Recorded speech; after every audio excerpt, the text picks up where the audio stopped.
tient des propos à l'endroit de certaines personnalités politiques de l'opposition, nous constatons que ce dernier n'est jamais poursuivi. Nous constatons que aujourd'hui cette loi dite par monsieur le procureur n'est rien d'autre que pour un camp, c'est-à-dire le pouvoir en place. Quand des cyberactivistes du pouvoir en place se permettent de dire des choses sur les réseaux sociaux et insulter même un ex-président de la République, ils n'ont jamais été condamnés. Ils vivent toujours et ils passent, ils se promènent dans nos rues. La première question qui concerne un soi-disant pasteur, mais vous avez peur de dire son nom. Voilà, ici, ayons le courage de dire les noms. Voilà. Mais je dis, et je le répète, ce pasteur ou journaliste dont vous parlez, je vous demande de regarder les jours qui suivent. Voilà.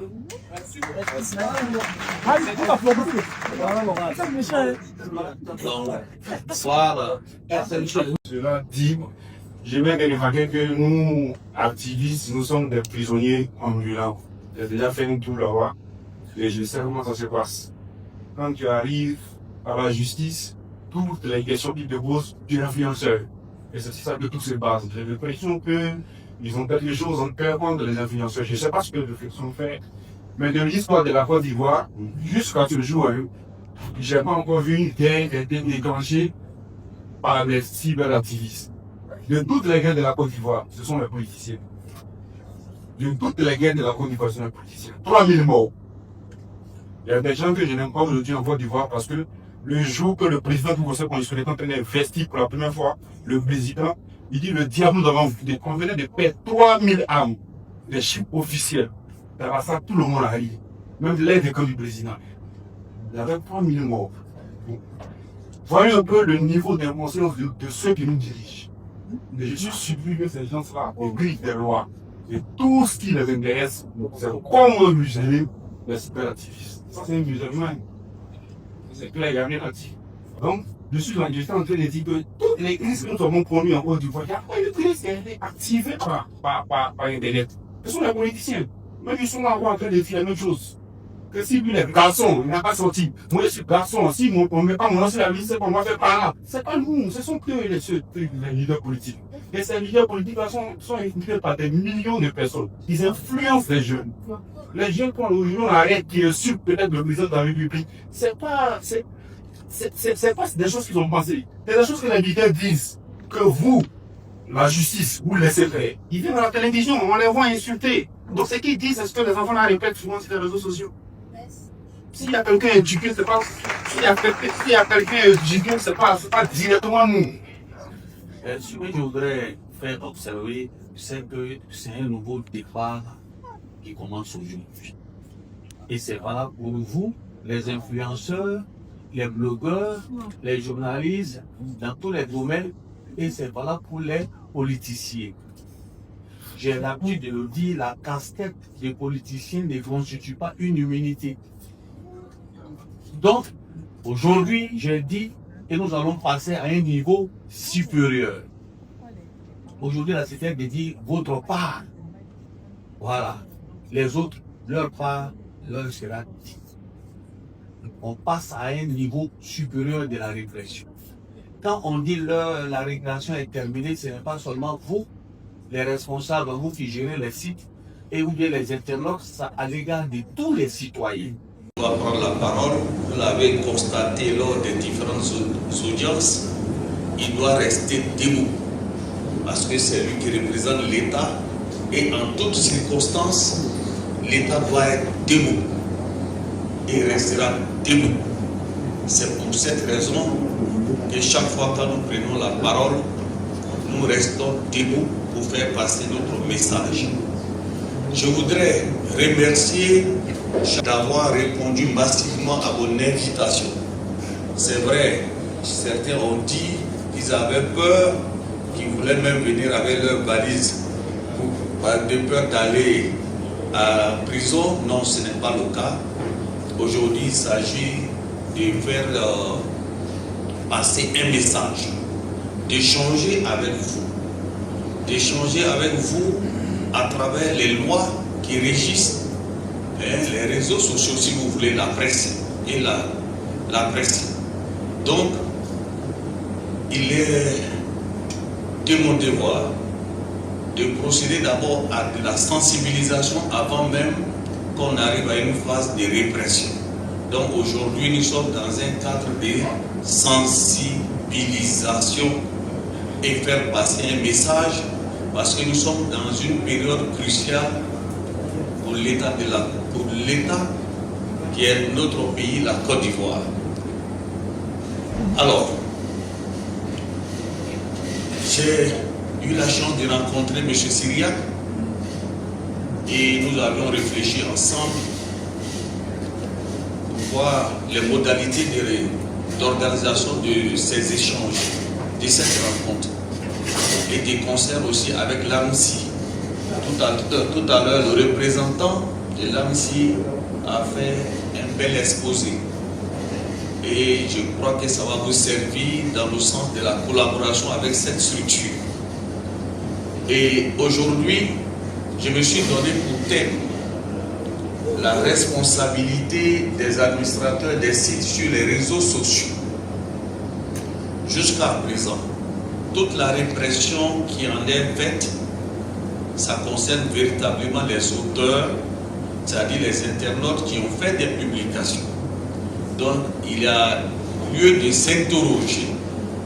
Est-ce que les responsables des sites sur les réseaux sociaux, de la presse en ligne, les blogueurs, les influenceurs, est-ce que ceux-là n'ont pas une responsabilité dans la publication des fausses informations ou de la désinformation? C'est pour cela que le prétexte que j'ai trouvé, c'est pour qu'on puisse échanger autour de la question de la responsabilité. Ça va nous amener donc à analyser la loi sur la presse, ça va nous amener à analyser la loi sur la cybercriminalité et autres. Alors, à titre de prétexte, comme je l'ai dit, c'est le thème qui est là. Vous me connaissez, je suis magistrat hors hiérarchie, vous le saviez. Tous mes titres sont là, mais le plus important, c'est de rentrer à l'intérieur de notre thème. Mesdames et messieurs, vous pouvez le constater. À titre d'introduction, j'ai écrit ceci. Souvent associé à la liberté d'opinion et d'expression, le droit à l'information. Prolongement de la liberté d'information est proclamé et garanti dans pratiquement tous les États démocratiques par des normes juridiques supérieures. Je dis bien des normes juridiques supérieures. En Côte d'Ivoire, cette liberté est garantie par la Constitution ivoirienne, notamment en son article 19. Alors, je l'ai dit sur plusieurs plateaux, en tant que responsable des différents sites, en tant qu'influenceur, en tant qu'un blogueur, en tant que journaliste, en tant qu'Ivoirien, il est impérieux pour chacun d'entre vous d'avoir dans sa poche la Constitution, d'avoir au cheveu de son lit la Constitution, d'avoir dans son bureau la Constitution, d'avoir dans son véhicule la Constitution, parce que c'est la norme supérieure et tout part de là. Ce que nous avons constaté et ce qui est souvent relevé comme grief au parquet, c'est que le procureur veut nous empêcher d'exercer notre droit de liberté d'expression. Or, l'article 19 affirme ceci. La liberté de penser et la liberté d'expression, notamment la liberté de conscience, d'opinion philosophique et de convictions religieuses ou de culte, sont garanties à tous. C'est clair, tout le monde a cette liberté d'opinion philosophique et de convictions religieuses ou de culte, c'est garanti à tous. chacun a le droit d'exprimer et de diffuser librement ses idées. La liberté d'expression, c'est ça, c'est ce que tout le monde proclame. Et c'est ce que la Constitution dit. Chacun a le droit d'exprimer et de diffuser librement ses idées. Le législateur a mis un point. Ces libertés s'exercent sous la réserve du respect de la loi, des droits d'autrui, de la sécurité nationale et de l'ordre public. C'est là le plus important. Vous devez savoir que la Constitution ivoirienne proclame la liberté d'expression. Mais dans sa mise en œuvre, ce principe a des exceptions. Vous êtes libre de dire ce que vous voulez, sous réserve que ce que vous allez dire ne viole pas la loi. Or, ce que vous avez dit, mais il faut savoir qu'il y a une loi qui interdit cela. Ce que vous allez dire, ça peut tomber sous le coup d'une loi. Ça veut dire qu'il faut connaître les lois ivoiriennes. C'est la première restriction. Ce que vous allez dire ne doit pas violer les droits d'autrui. Et si vous tenez des propos injurieux, vous diffamez quelqu'un au nom de la liberté de parole et d'opinion ou d'expression, mais vous avez violé les droits d'autrui de quelqu'un qui a un droit de porter une plainte. On va dire encore, c'est le même procureur, nous sommes persécutés, mais il faut faire très attention. Après le respect des droits d'autrui, vous aviez la sécurité nationale. C'est-à-dire ce que vous allez véhiculer, ce que vous allez dire ne doit pas porter atteinte à la sécurité nationale. C'est très important. Si vous aviez tenu des propos de nature à appeler à l'insurrection, descendez dans la rue. Descendez dans la rue. Est-ce que ça ne porte pas atteinte à la sécurité nationale? C'est ça qui va être le débat. Faites très attention à cela. Donc chaque fois que vos propos, ou bien les propos d'un individu, ou bien les propos tenus sur une plateforme, mettent en mal la cohésion sociale, ou bien peut porter atteinte à la sécurité nationale, alors vous allez trouver le procureur de la République sur votre chemin. C'est assez clair et simple sur la base de ce qui est dit ici. Dernière exception, l'ordre public. Si vous êtes libre de vos opinions, de vos pensées, de vos expressions, mais ce que vous allez véhiculer ou publier ne doit pas entraîner des troubles à l'ordre public. Et c'est ce que beaucoup de nos concitoyens ne connaissent pas. Même ceux qui sont dans les villages, où bien chacun se lève aujourd'hui avec les téléphones Android que nous avons aujourd'hui, il dit ce qu'il a à dire au nom de la liberté d'expression, il balance sur les réseaux sociaux et ça peut entraîner des troubles ou bien ça peut porter atteinte à l'ordre public. S'il vous plaît, au sortir de cette salle, même si vous n'avez pas retenu quelque chose, vous devez retenir ça. Et chaque fois, quand vous devez écrire ou publier ou faire passer un message, ayez à l'esprit que le procureur dit et que c'est la loi qui nous dit de faire attention au respect de la loi. Parce que ce que vous allez dire, vous ne savez pas qu'il y a une infraction qui est prévue pour ça. Mais vous pensez que c'est aussi simple que ça. Et vous l'avez dit pour dire au nom de la liberté d'expression.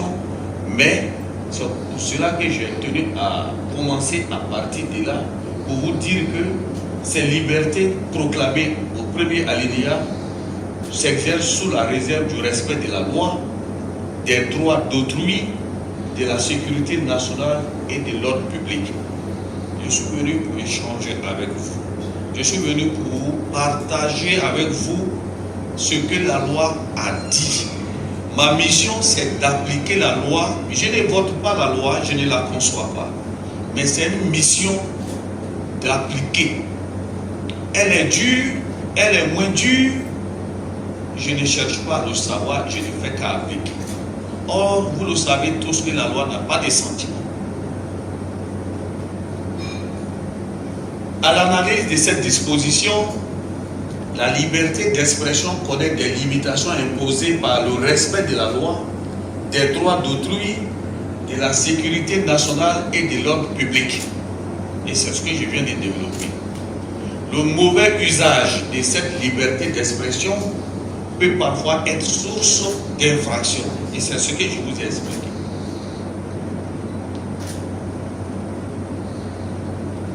Dans 29 jours, hier nuit, c'est ce que j'ai écrit, je pense que ça doit être ça. Dans 29 jours, les Ivoiriens seront appelés aux urnes pour l'élection du président de la République. Pendant cette période électorale, les réseaux sociaux sont utilisés comme moyen pour diffuser des messages, parfois en violation flagrante des lois qui régissent la réglementation à la matière. Ça, c'est ce que nous vivons au quotidien tous les jours.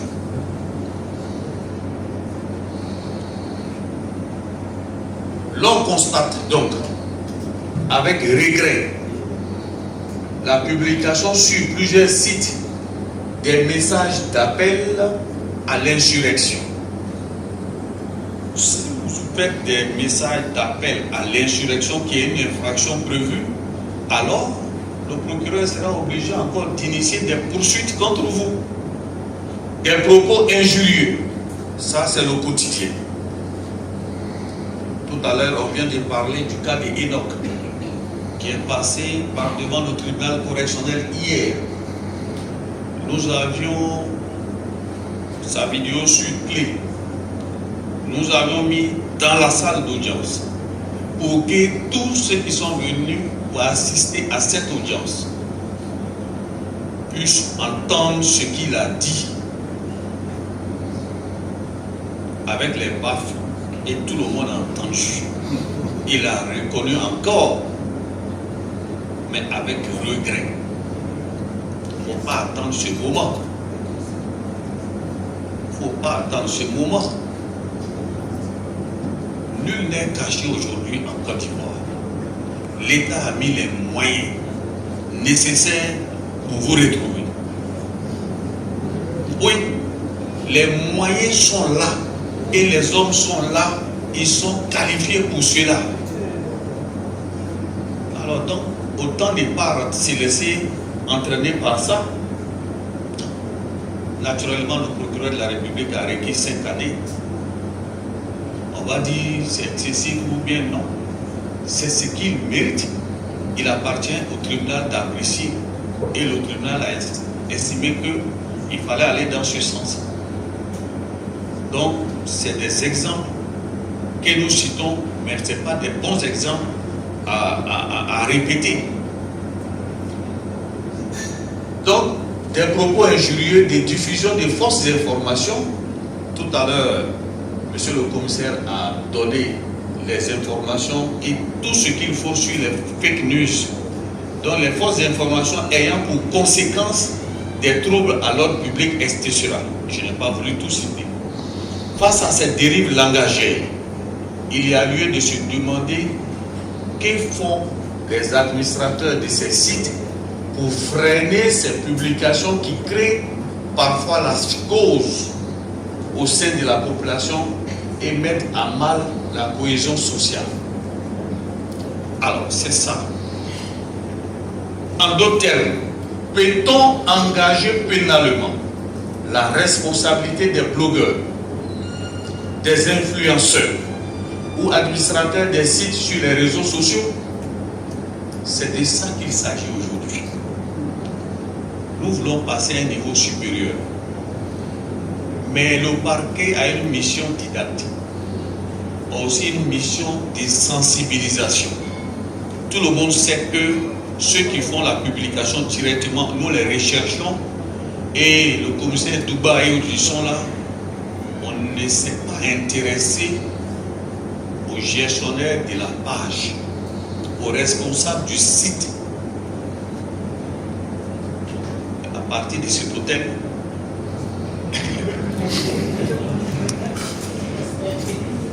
dès que je descends et que j'arrive à mon bureau, on va s'intéresser à ça. Ah oui, oui, oui. Oui. Non, mais je vous dirai pourquoi, puisqu'on va analyser la loi. Donc, dans le cadre de ces échanges, nous avons articulé notre présentation sur les points suivants. C'est un prétexte toujours pour qu'on puisse engager la discussion. Dans un premier temps, je vous parlerai du cadre légal. Vous le savez très bien, pour toute infraction, il faut forcément qu'il y ait une loi qui réprime le comportement antisocial. Et puis, je vais examiner avec vous les obligations des responsables des sites sur les réseaux sociaux. Et puis, enfin, je vais vous donner une liste d'infractions avec des sanctions encourues pour que vous voyez un peu les peines. Et ça doit attirer votre attention pour dire attention, si d'aventure je suis poursuivi avec des éléments objectifs, quelle que soit la qualité des avocats que je vais avoir, je risque d'être condamné à telle peine. Ensemble, nous allons parcourir ça. Le cadre légal. Dans les sociétés modernes, nul ne songe à contester l'intérêt que représentent les nouvelles technologies de l'information pour les individus, les entreprises et les institutions. On ne peut que se réjouir des avantages qu'offrent les moyens électroniques pour la collecte, le stockage, la conservation et la transmission des informations. Hélas, les nouvelles technologies de l'information constituent aussi, on est obligé de l'admettre, un potentiel risque spécifique. Les délinquants en tirent aussi profit. C'est pourquoi le développement de ces nouvelles technologies engendre de nouveaux problèmes auxquels il faut faire face. À cet égard, chaque État tente de trouver des solutions appropriées pour une répression efficace de la nouvelle forme de cybercriminalité.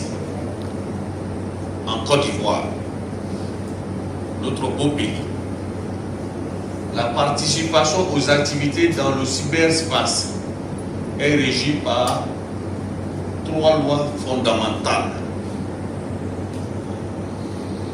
que vous devez parcourir au fur et à mesure. Nous avons la loi sur la cybercriminalité.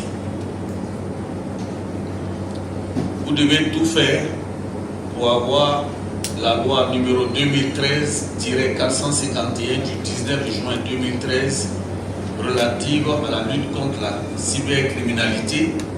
Et cette loi a été modifiée par la loi numéro 2023-593 du 7 juin 2023.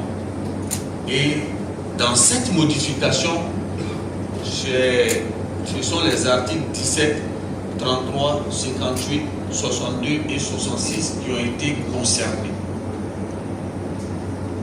Et si vous allez voir ces différents articles, vous verrez que le législateur a décidé d'augmenter le quantum des peines, oui, privatives de liberté, et les amendes qui constituent des peines complémentaires, en tenant compte de l'ampleur des dégâts que causent les réseaux sociaux. Donc, la loi sur la cybercriminalité, cette loi vise à réprimer toutes les infractions commises sur les réseaux sociaux à travers un système d'information. On va analyser la plupart de ces infractions en grand 3.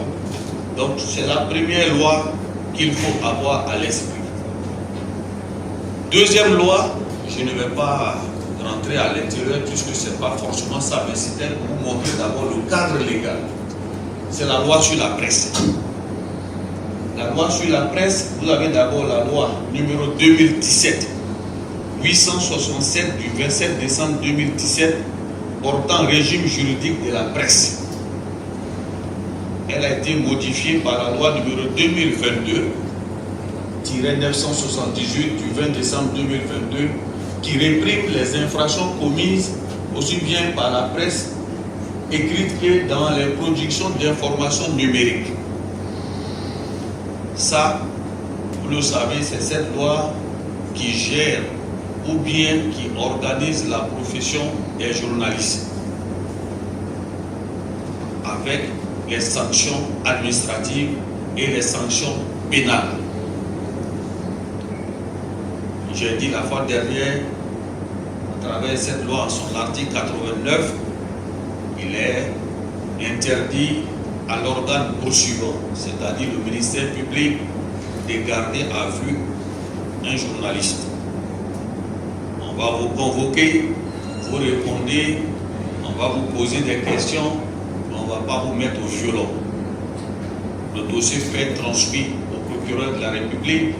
S'il décide de donner une suite, on va vous convoquer devant le tribunal par la voie de la citation directe. Vous serez jugé si les éléments ou les indices sérieux et concordants que nous avons retenus pendant l'enquête préliminaire, alors nous allons les transformer en preuves devant le tribunal.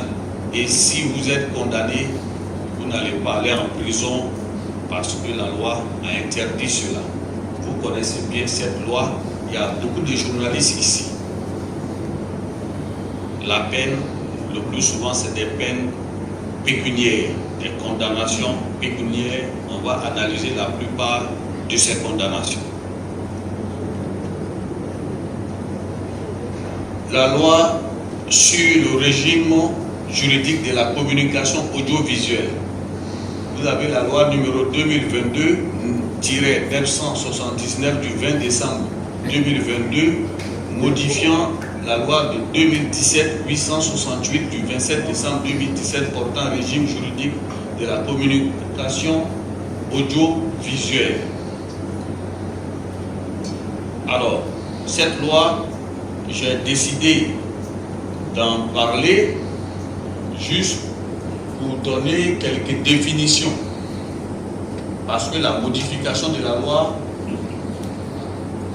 le législateur a insisté sur un certain nombre de définitions et parmi ces définitions, j'ai choisi quelques notions qui nous intéressent pour ces échanges.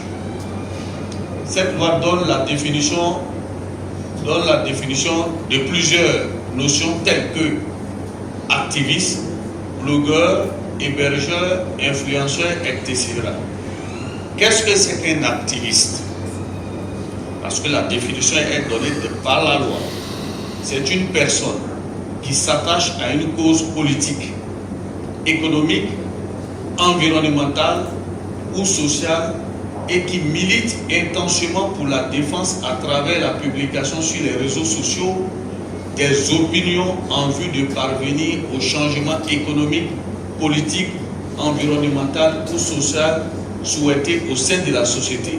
Donc vraiment, si vous dites que vous êtes activiste, voilà la définition du mot activiste. Et quand vous lisez ça, vous ne voyez pas en quoi on va vous poursuivre pour dire que vous avez tenu des propos haineux, vous aviez parlé des propos xénophobes, vous avez fait appel à l'insurrection. Non, c'est assez clair. En vue de parvenir au changement économique, politique, environnemental ou social souhaité au sein de la société. C'est des contributions comme le commissaire le disait, c'est des contributions comme M. Syriac le disait. Le blogueur, personne ayant créé son blog, son journal ouvert à tous sur un site internet. Hébergeur, communicant appelé hébergeur web ou hébergeur internet désigne l'entité qui propose comme service l'hébergement d'un site web. L'hébergeur est un acteur du web qui dispose de serveurs connectés à Internet sur lesquels sont stockés les différents contenus d'un site web. C'est des définitions que j'ai eu à prendre dans cette loi. Influenceur. Ça, aujourd'hui, chacun s'octroie, beaucoup d'hommes s'octroient la qualité d'influenceur. Un influenceur, au regard de la loi, est une personne qui utilise les réseaux sociaux, les blogs, les vidéos et autres moyens de communication sur le web pour diffuser ses opinions auprès des internautes et qui est capable d'influencer ces derniers en modifiant leur mode de consommation. Mais modifié dans le bon sens, mais pas dans le mauvais sens. C'est la loi qui le dit. En grand 2, j'ai décidé qu'on examine ensemble la responsabilité les obligations des responsables des sites sur les réseaux sociaux. Comme j'avais posé la question à l'effet de savoir, est-ce qu'on peut les poursuivre? Est-ce que les responsables des sites en ligne ou sur les réseaux sociaux, est-ce qu'ils ont des obligations vis-à-vis de la loi? Un directeur de publication, un administrateur d'un site est responsable du contenu qu'il met à la disposition du public. C'est pas moi qui le dis, je vais vous dire que c'est la loi qui le dit. Il est considéré comme l'auteur principal de toute publication diffusée sur sa plateforme. Ainsi, en cas de contenu illicite ou frauduleux, il est passible de poursuite. Je vous donnerai le fondement. À cet effet, l'article 103 de la loi numéro 2017-867 du 27 décembre 2017 portant régime juridique de la presse, modifié par la loi numéro 22-978 du 20 décembre 2022, précise que, deux points, on ouvre les guillemets. Ah ben c'est ça. Je ne fais que reprendre ce que la loi a dit et tous ceux qui ont la loi pourront lire avec moi ce que je suis en train de dire. Sont considérés comme auteurs des délits de presse et punis comme tels le directeur de publication et le journaliste auteur direct des faits incriminés. C'est pas Koné qui le dit, c'est la loi. Lorsque l'infraction résulte du contenu d'un message adressé par un internaute à un service de production d'informations numériques émis par ce service à la disposition du public dans un espace de contribution personnelle identifié comme tel, la responsabilité pénale du directeur de publication est engagée même s'il est établi qu'il n'avait pas effectivement connaissance du message avant sa mise en ligne. C'est clair, hein? Au parti, on vous a convoqué, le commissaire Douba vous a convoqué. Non, moi je ne savais pas, je n'avais pas connaissance de ce message. Vous êtes le directeur de publication. vous avez une obligation de le savoir. On va arriver après. Il n'a pas encore fini, le législateur. Les députés continuent. Les entreprises de publication, de production d'informations numériques ont le devoir de compter au titre de leur personnel permanent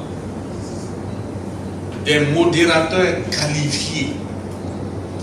Des modérateurs qualifiés justifiant d'une solide connaissance des règles de déontologie de la profession des journalistes. C'est là qu'il s'est arrêté. Vous qui gérez les sites, j'ose espérer que chacun de vous a des modérateurs qualifiés. Ah oui, parce que ce sont les modérateurs qualifiés qui doivent faire la vigilance, le retrait de ce qui est réprimé par la loi. C'est ce qu'il dit. Ce n'est pas nous. Donc lorsque nous poursuivons quelqu'un, nous on ressort cet article et on dit examinons ensemble. Oui, c'est ce que le commissaire Touba dit, examinons ensemble. Quand nous allons examiner, on va vous demander est-ce que vous vous êtes conformé à cette disposition. Vous-même vous allez répondre non. Mais si vous ne vous êtes pas conformé à cette disposition, quelle doit être la sanction? Je demande pardon. Non, ce n'est pas la réponse. Il faut répondre d'abord. Est-ce que vous reconnaissez que vous avez violé la loi? Oui. Ce n'est pas compliqué. Hein. Ce que vous avez fait, on prend et puis on fait une application à la loi. Donc, il ressort de l'examen de ce texte que chaque responsable des sites, directeur de publication ou journaliste a plusieurs obligations. Premièrement, avoir des modérateurs qualifiés. Les modérateurs ont pour mission de vérifier et contrôler les contenus. Le commissaire l'a dit ici. M. Syriac a déjà parlé de ça. Ils doivent s'assurer que les informations publiées sont vérifiées, sont fiables. Ça a été dit ici, avant que je ne vienne ici. Et exactes. Mais si vous n'avez pas de modérateur, vous avez conçu votre page, vous laissez, chacun vient faire des publications là-dessus et vous ne veillez pas à jouer ce rôle, mais vous allez tomber sous le coup de la loi. Ils doivent également éviter la diffusion de fausses informations. Voilà le rôle des modérateurs. Or, le mot modérateur vient de la loi. Les rumeurs ou des propos non sourcés. Siriba, j'espère qu'il est là, hein, le responsable des investigations. Ah, vous êtes là? Ah, ok. Ils doivent retirer rapidement tout contenu manifestement illicite signalé. Manifestement illicite signalé. Ils doivent surveiller et modérer les commentaires et publications des internautes. Attends. C'est ça, hein? Aujourd'hui, là, on se parle. On se parle. C'est après la sortie d'ici, là. On va commencer. Sinon, comme Syriac l'a dit, si des policiers sont là, ce n'est pas pour arrêter quelqu'un. On est dans le ressort du commissariat du premier arrondissement. On ne peut pas tenir de tels événements dans ce ressort sans qu'eux-mêmes puissent être là et rendre compte également. Sinon, tel que vous êtes venu là, vous allez retourner comme ça. Ça, je vous ai donné cette assurance. Et chaque fois que vous allez vous conformer à la loi, vous serez mon ami. Mais si vous ne vous conformez pas aussi à la loi, vous serez mon ami dans d'autres termes. Voilà. Voici ce qu'on dit de modérateur qualifié, il y a une obligation de vigilance. Une entreprise de presse ou les responsables des sites doivent mettre en place des mesures pour empêcher les publications de contenus illégaux ou préjudiciables sur ces pages. C'est-à-dire, vous devez être vigilant. Ça, vous avez créé votre page, vous devez être vigilant. Si vous laissez, ça va vous rattraper. Ne dites pas que je ne savais pas. Il faut qu'il évite la négligence. C'est-à-dire, ne soyez pas négligent. C'est une entreprise. J'ose espérer que ce n'est pas engager des personnes qui font la veille. C'est ça. Vous avez une page, il faut avoir des gens qui font la veille. Au parquet d'Abidjan, j'ai des magistrats qui font la veille. PLCC, ils viennent de vous le dire, tous les jours, ils font la veille. Ça veut dire qu'on est ensemble. Oui, on est ensemble dans ce sens, mais vraiment, je souhaite qu'on soit ensemble pour mener ce combat, mais pas pour vous poursuivre, vous personnellement. Et au contraire, vous devez même dénoncer des cas même à la PLCC ou à moi-même pour qu'ensemble, on puisse mener la lutte contre la désinformation et les dérives langagières. Donc, si un média, un administrateur de site, un influenceur, un blogueur publie sur Facebook une fausse information provoquant des troubles à l'ordre public, il peut être poursuivi sur la base de la loi sur la presse et celle sur la cybercriminalité. Je voudrais faire une précision. La loi sur la cybercriminalité s'applique à tous, qu'on soit journaliste ou pas journaliste.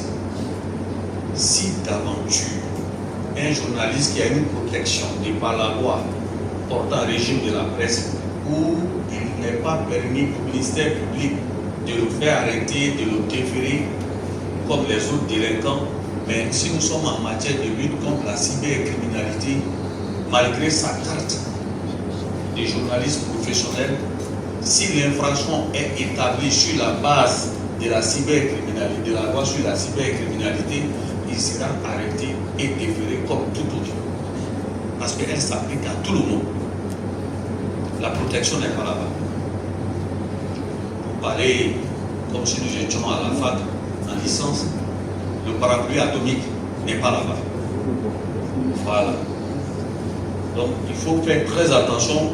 On brandit la carte professionnelle des journalistes lorsqu'il s'agit d'une infraction qui est liée avec la loi sur la presse. Mais si vous brandissez et que le procureur dit non, je ne vous poursuis pas sur la base de cette loi, c'est la cybercriminalité, voici les éléments, ensemble on va analyser, alors vous serez poursuivi et traité comme tel. Ces responsables ont l'obligation de respecter les lois sur la presse et sur la cybercriminalité, éviter tout contenu diffamatoire, injurieux ou portant atteinte à l'honneur et à la dignité. Chacun de nous a un honneur, chacun de nous a une dignité. Il y a certains propos tenus sur certaines pages qui portent atteinte à la dignité de l'être humain, à la vie privée de l'être humain. Et le préjudice moral ne peut pas être effacé. On ne peut pas effacer le préjudice moral. Chaque jour que Dieu fait, ça va traîner, ça va passer, ça va passer. Toutes vos connaissances aux États-Unis, en Mauritanie, en Inde, au Japon, ils vont continuer de vous appeler pour attirer votre attention, pour dire hey, Yako, avec tout ce que tu subis là, Yako, Yako. Donc, l'auteur de ces faits, même si vous venez dire que vous avez le regret, vous regrettez, le procureur de la République ne doit pas suivre cette demande de pardon. Parce que vous aurez dû réfléchir avant de faire cette publication. Alors, c'est ma proposition. Il est donc souhaitable, dans l'intérêt du directeur de publication ou l'administrateur du site, de rédiger une charte qui comprendra plusieurs principes. À titre d'exemple, c'est-à-dire, moi j'ai ma page. Si vous voulez faire des publications sur ma page, vous devez pouvoir dire voici les conditions. Si vous ne remplissez pas ces conditions, dès qu'il y a la publication, l'équipe de modération étant là, on supprime ou on retire immédiatement. Vous devez, chacun doit pouvoir avoir une charte. Souvent même la loi parle même des mentions légales en bas. Je crois que les journalistes comprennent ce que je vais dire là. 1. Vous vous engagez à fournir des informations exactes, vérifiées et objectives. 2. S'interdit la diffusion de fausses informations ou de rumeurs. Si vous voulez vous comporter en responsable, pourquoi on vous traite ainsi, je dis il est souhaitable que vous rédigez une charte concernant votre page. 3. Respecter la vie privée et la dignité des individus en évitant toute atteinte à l'honneur et à la réputation. C'est ce que je vous disais tout à l'heure. Il y a des propos tenus, même le pardon ne peut pas effacer. 4. Éviter les propos injurieux, les propos xénophobes, les appels à la violence et à l'insurrection, les discours haineux, diffamatoires, discriminatoires ou offensants fondés sur la race, l'ethnie, la religion, je voulais dire le genre, l'orientation sexuelle ou toute autre caractéristique protégée. Encourager le débat constructif, la diversité des opinions et le respect des différents points de vue. Il faut encourager les débats constructifs, comme M. le commissaire l'a dit ici, comme M. Syriac l'a dit, la diversité des opinions et le respect des différents points de vue. Ça, je dis, il est souhaitable et ça va vous arranger. Cette charte, à défaut d'avoir forcément des modérateurs en amont, la charte est là. Si ne remplit pas cette condition, vous n'acceptez pas. C'est aussi simple que ça. Donc j'ai ajouté ça aux obligations qui résultent de la loi parce que j'ai vu des exemples de chartes ailleurs, des chartes plutôt ailleurs, j'ai vu des exemples de mentions légales ailleurs. Donc je pense que dans le souci de se faire respecter ou de rendre crédible votre page, votre site, il est souhaitable que vous puissiez mettre en place une charte. C'est une règle de déontologie pour pouvoir publier des informations sur votre site. Ceci étant dit, je l'ai dit dans l'introduction, nous allons ensemble parcourir certaines infractions et les sanctions encourues.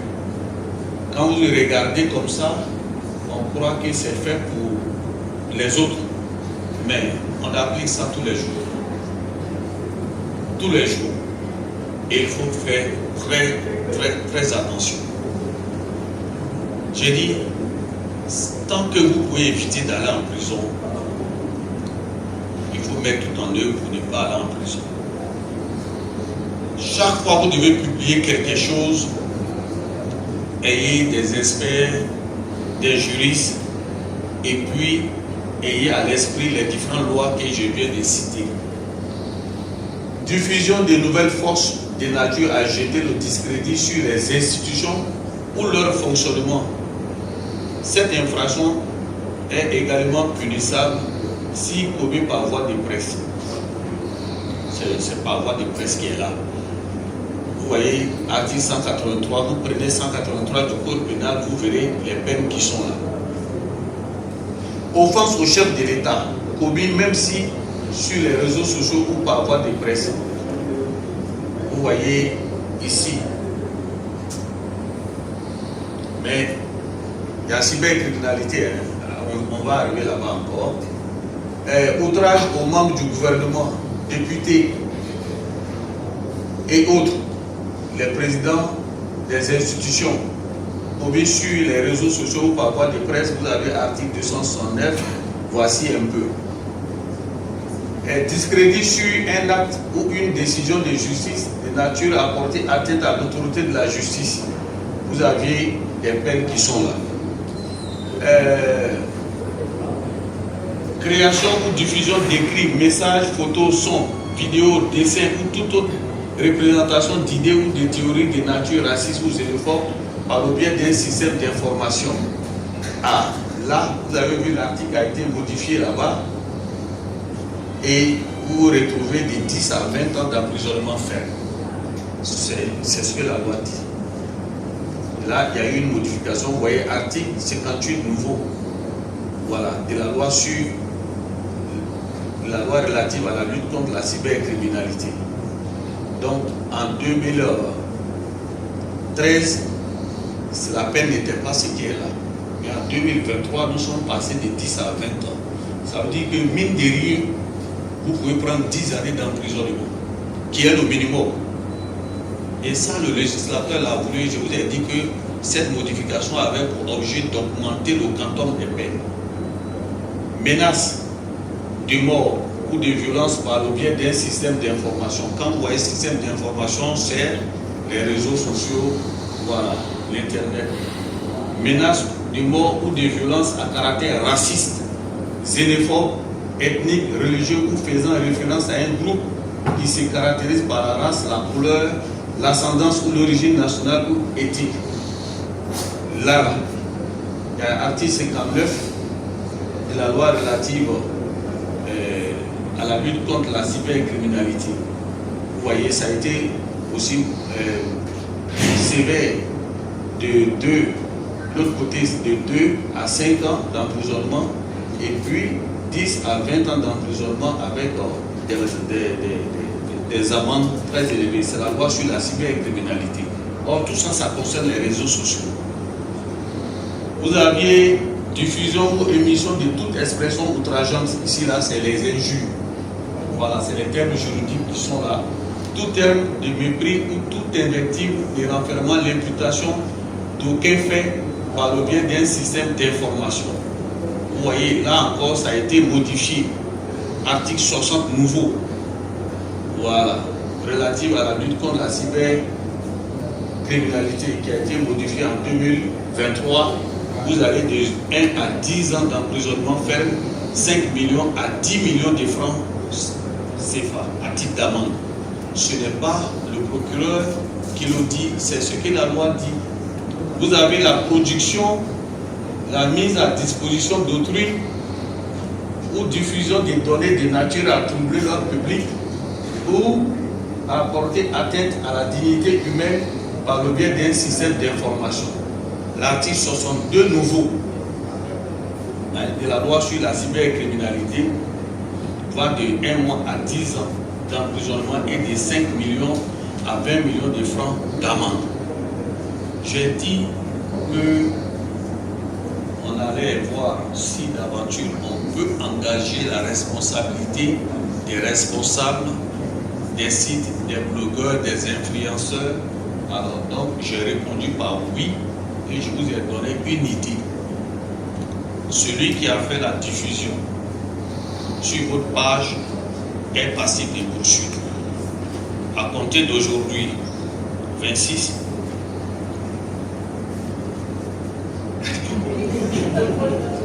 à compter d'aujourd'hui, on va monter à un niveau supérieur si d'aventure vous ne jouez pas votre partition en retirant ou en dénonçant ou en empêchant certaines personnes de faire des publications de fausses informations sur vos pages.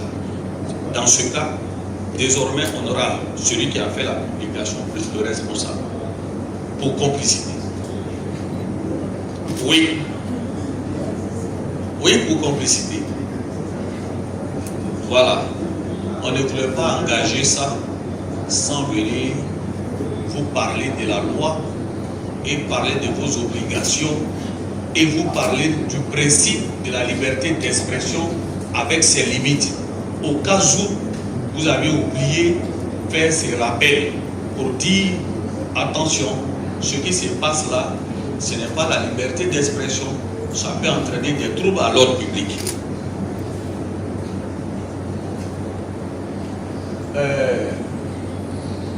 J'avais déjà parlé de ça. Non. Diffamation par voie de presse, bon voilà, c'est les infractions relatives à la loi concernant la presse. Vous allez voir que tout ça, ce sont des condamnations avec des peines d'amende. Tout ce qui concerne la loi sur la presse, concernant les journalistes, c'est des condamnations pécuniaires qui, diffamation commise par voie de presse ou par tout autre moyen de communication au public envers un groupe de personnes en raison de leur race, origine, article 94. La peine c'est 2 millions à 5 millions de francs CFA. Vous verrez qu'on n'a pas dit qu'on vous prive de vos libertés pendant tel nombre d'années ou bien pendant tel nombre de mois. Non. Injure par voie de presse, c'est assez clair. Injure par voie de presse. La peine 2 millions à 10 millions. Voilà. 2 millions à 10 millions. Bon. Si Seriba connaît une infraction est commise par lui par voie de presse, il est le président des journalistes d'investigation et que les éléments sont à notre possession, on le poursuit. Le parquet va demander en tout cas le canton le plus élevé, espérant qu'il pourra payer 10 millions. L'audience pas lieu, il va retourner à la maison. Lorsque la décision va devenir définitive, non, on ne va pas saisir. Lorsque la décision va devenir définitive, eh bien, il faut bien qu'il paye. S'il ne paye pas, alors on sera obligé de procéder au recouvrement de l'amende judiciaire. En procédant au recouvrement de l'amende judiciaire, et que s'il est dans l'incapacité de payer l'amende qui doit être versée au trésor dans les caisses de l'État, alors les dispositions prévues par le Code de procédure pénale en ses articles 441 et autres seront mises à contribution pour qu'il paye. Et c'est en cela qu'il risque de se retrouver en prison parce que tout est prévu. Voilà. Voilà. Apportez-moi mon code de procédure pénale. Voilà. Il faut que les choses soient assez claires. Il faut que les choses soient assez claires. Parce qu'on est ensemble, il faut qu'on se donne le maximum d'informations pour que nul n'en ignore.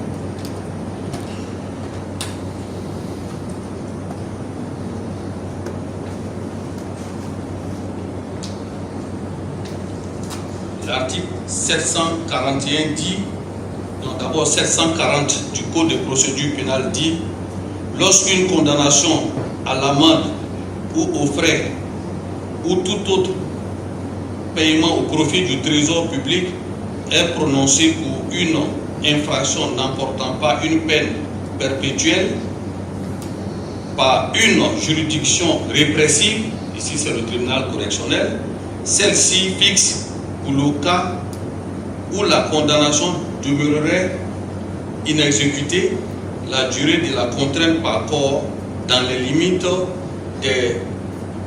limites ci-dessus prévues. Lorsque la contrainte par corps garantit le recouvrement de plusieurs créances, sa durée est fixée d'après le total des condamnations. Article 741. La durée de la contrainte par corps est régie ainsi qu'il suit. De 5 à 10 jours lorsque l'amende et les condamnations pécuniaires n'excèdent pas 5 000. Si ça ne dépasse pas 5 000, le procureur fait un réquisitoire de vous prendre et de vous mettre en prison, mais pour un délai qui ne doit pas dépasser 5 à 10 jours. Ça veut dire que tu as été condamné peut-être à payer 4 000 francs à l'État. Donc je vais aller au dernier point pour qu'on gagne en temps. En matière, le 8e mois, de 1 à 2 ans, lorsqu'elle excède 800 000, de 1 à 2 ans. Or, Seriba a été condamné à 10 millions. 10 millions excède 800 000. On dit le procureur de choisir entre 1 et 2 ans. Bon, je peux choisir 1 an. Il va aller en prison parce qu'il n'a pas payé l'amende de l'État. Et ce qui est intéressant, le juge paye, on le met dehors. Oui, le juge paye, on le met dehors. Donc j'ai tenu à expliquer ça. Je n'ai pas voulu dire ça comme ça, oralement, pour que vous sachiez. Et pour tous ceux qui veulent avoir des informations sur le recouvrement des amendes judiciaires, vous devez vous lire les articles 140, 141 et suivants. Ça va vous permettre de payer les amendes quand on vous condamne, soit à une peine d'emprisonnement, et que vous n'êtes pas allé en prison, avec une peine complémentaire qui est une peine d'amende. Lorsque la décision est définitive, allez-y voir le procureur, on va vous donner les documents nécessaires, vous allez aller au trésor pour payer. Parce que l'affaire de justice là, ça va venir à tout moment. Il ne faut pas penser que c'est parce que vous êtes ciblé, mais c'est ce que la loi a prévu. Donc j'ai tenu aussi à parler de ça pour dire que les journalistes, c'est vrai qu'ils ne vont pas en prison, ils ont des condamnations pécuniaires, mais ce n'est pas prononcé parce qu'il faut prononcer de mémoire. Il faut l'exécuter et ils doivent payer. Donc il faut éviter d'être dans une situation pareille en respectant la loi. Diffusion de nouvelles forces, bon, ainsi de suite. À titre de conclusion, je dis ceci. Le directeur de publication d'un site en ligne peut être poursuivi par le procureur de la République en Côte d'Ivoire si les contenus diffusés sur les plateformes, c'est-à-dire sites web ou réseaux sociaux, tombent sous le coup de la loi sur la presse, les fausses nouvelles, diffamation, injures, atteinte à la sûreté de l'État ou appel à l'insurrection. De la loi sur la cybercriminalité, c'est des exemples que j'ai donnés, incitation à la haine, menace de mort, atteinte à la sécurité publique via Internet. Il y a plusieurs infractions qu'on a vues tout à l'heure. En clair, les réseaux sociaux sont considérés comme une extension du média et la responsabilité du directeur de publication y est pleinement engagée. Je voudrais maintenant que, à titre de résumé de tout ce que je viens de dire, que nous soyons responsables. La Côte d'Ivoire, après ce qu'on a connu en 2010 et 2020, s'apprête à aller aux élections.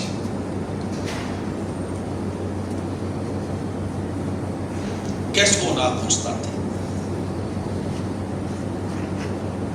Ce sont des propos irrespectueux,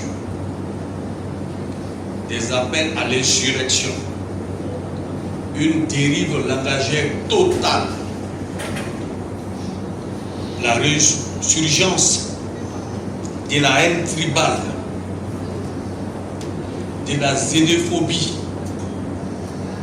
Je peux citer plus. C'est l'état de lieu aujourd'hui des réseaux sociaux. Alors que nos populations qui sont à Abidjan tout comme à l'intérieur vivent en tranquillité.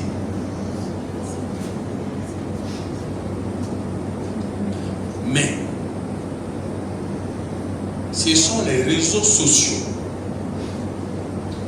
qui, ou bien les individus sur les réseaux sociaux qui créent aujourd'hui la psychose, la terreur.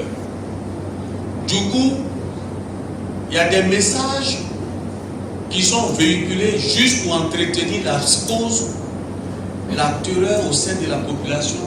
Parfois même, on vous appelle ou on fait des publications publiques, de faire des provisions parce que les jours qui arrivent seront difficiles. Mais vous, les responsables de ces sites, je vous engage à faire en sorte qu'on ne voit plus ces gens d'appel, ces gens de propos haineux, ces gens de propos qui mettent à mal la sécurité nationale, ces gens de propos qui portent atteinte à la cohésion sociale. Je vous exhorte avec fermeté de retirer ces différents propos sur vos différents sites. Je vous exhorte à mettre en place des modérateurs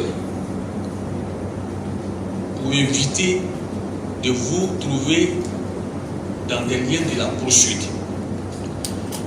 Je suis passé sur plusieurs chaînes de télévision pour mettre en garde les internautes et les responsables des différents sites de faire attention aux différents propos qui aujourd'hui portent atteinte à l'ordre public. Mais si je suis passé pour faire passer ce message, mais je dois sévir. Et je vais sévir. Si d'aventure, vous ne faites pas ce qui relève de vos propres obligations, si vous ne faites pas la clarification, si vous ne faites pas le filtre de tout ce qui est publié sur vos pages, alors je serai obligé d'engager des poursuites contre vous. Et tenez-vous bien, ce ne sont pas des menaces. Non, non, ce ne sont pas des menaces. Mais c'est la vérité. Je suis venu, c'est la vérité. C'est la vérité. Chaque fois, à compter d'aujourd'hui, et j'ai mis la PLCC à contribution, je leur ai dit de recruter davantage de personnel pour continuer la veille, la surveillance des réseaux sociaux, afin que, si d'aventure on constate des propos injurieux, des propos qui mettent, comme je l'ai déjà dit, qui mettent en mal la sécurité nationale, alors on sera obligé, je serai obligé et conformément à la loi d'engager des poursuites contre vous.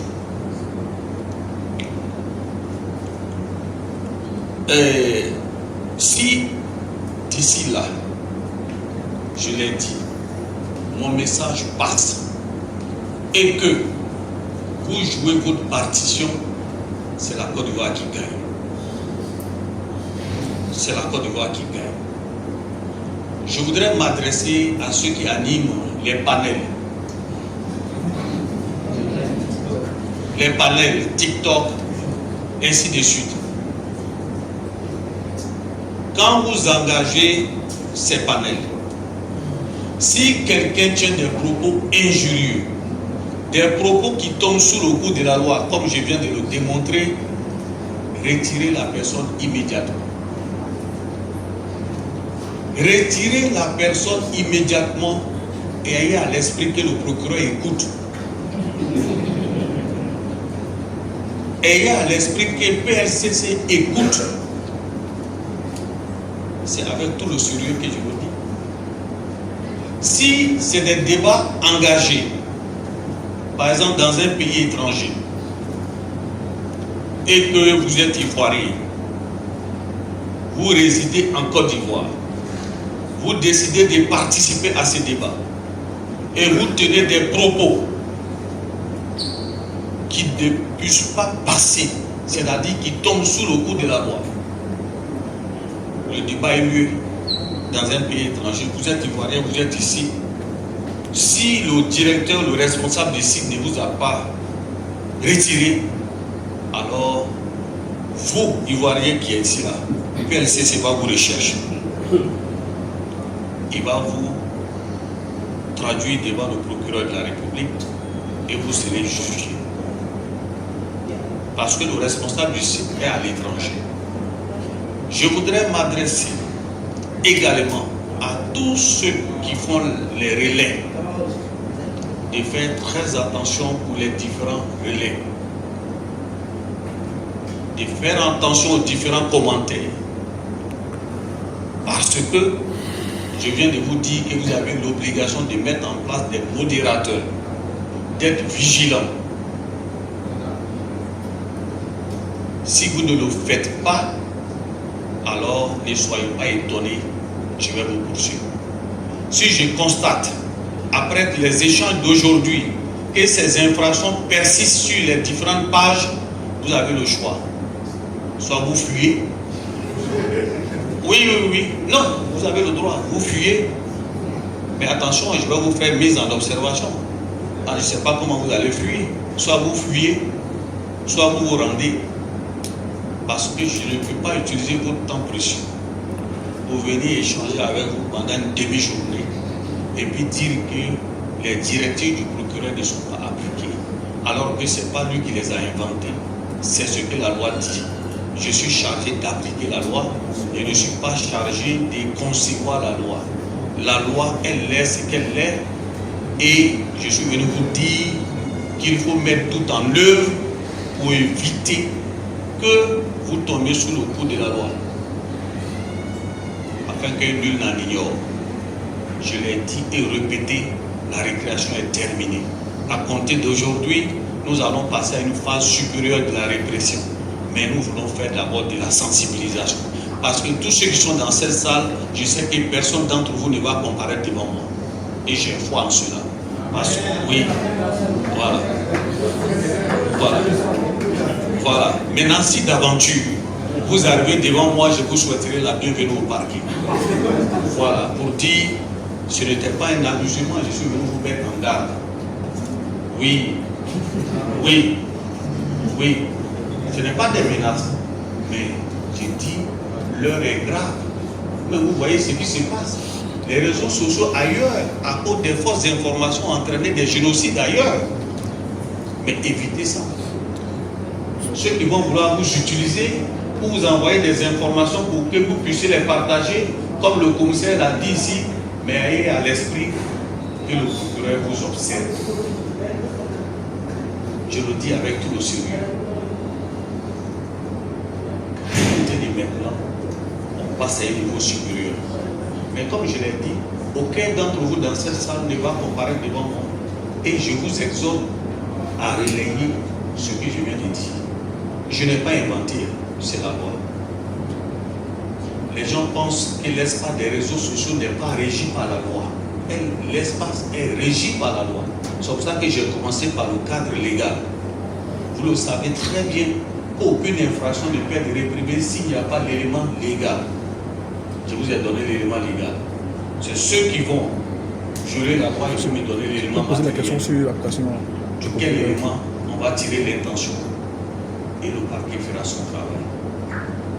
Ce n'est pas des menaces, et je le répète, mais c'est la vérité que je vous dis de tout mon cœur pour qu'ensemble on puisse mener le débat constructif pour des bonnes et apaisibles élections, sans pour autant permettre à l'un d'entre vous ou à n'importe quel blogueur et influenceur de se retrouver en prison avant les élections, tout comme après les élections. Et je le dis ici que c'est maintenant véritablement que la fin de la récréation est sifflée. C'est sifflé, hein? C'est pas parole comme ça, on peut ne pas croire, on va dire, oh, c'est le même, oui, mais évitez d'être dans nos mains. C'est pour ça qu'au début, vous avez vu l'image que j'ai présentée, c'est ce que les juges utilisent, et puis les menottes. C'est pas fortuit. Faisons un effort sur nous-mêmes pour que on puisse aider notre pays à avancer et que les réseaux sociaux ne constituent pas un moyen de créer davantage de troubles à l'ordre public. Je le dis avec tout le respect que j'ai pour vous, avec tout le sérieux, pour que nul n'en ignore. Tout le monde sait que l'adage dit nul n'est censé ignorer la loi. Pour que nul n'en ignore. Je vous remercie.